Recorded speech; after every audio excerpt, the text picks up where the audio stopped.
actually wrote a book called A Brave New World decades ago, and it was an interesting depiction of what he thought a bad version of a future could be. And the future was that everyone was reasonably happy. And what they did was it was orchestrated, genetically modified humans, so that the humans only lived till they were 60. Everyone was programmed genetically to learn only what they needed to know for their preset jobs, and they weren't allowed, nor did anybody even want to learn anything else, because that's all they needed to know, because that was their job and that was it. And then they died at 60. No one was really afraid of death because everybody died at 60. It was just the normal thing to do, and that's it. And this H.G. Wells, actually, Aldous Huxley got this idea from a book that came out earlier by H.G. Wells called Men Like Gods. And in that book, in that same kind of utopian society, created forced utopian society, there was this guy who accidentally stumbled into the future, Men Like Gods, it's a fiction too. And he found another world that was past the control of government, where everyone was free to do whatever they wanted. Nothing was controlled. The whole world was actually run by 5 directives, which was privacy, free movement, unlimited knowledge, truthfulness, and free discussion. And he got transported out of the supposed perfect world, where everything was preset and figured out by these world controllers. That's what they were called, the 10 world controllers. Everything was set. Your job was set. Your age of death was set. Your intelligence and learning was set. Everything was set. Even your relationships were set. And everyone you looked around, and everyone looked reasonably happy, right? Everyone was smiling and kind, and it's fine.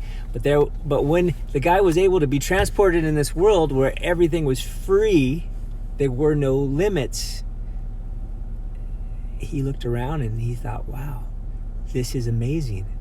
That there's no limits. I didn't know that I had this thing inside me that wanted more, that wanted to be pulled into abundance, that wanted to be pulled into the unprecedented, never invented before, never thought before.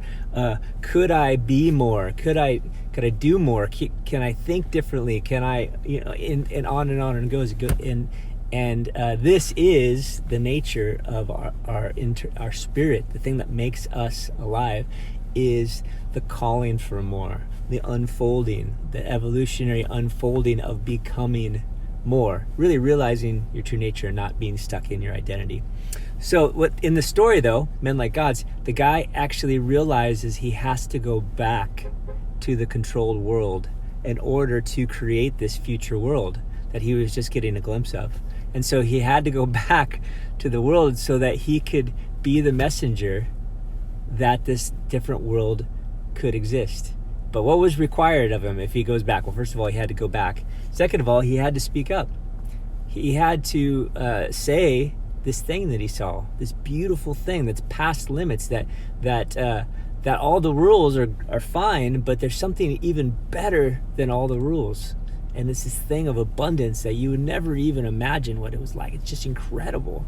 Another thing he had to do was let go of all that he had known, good and bad.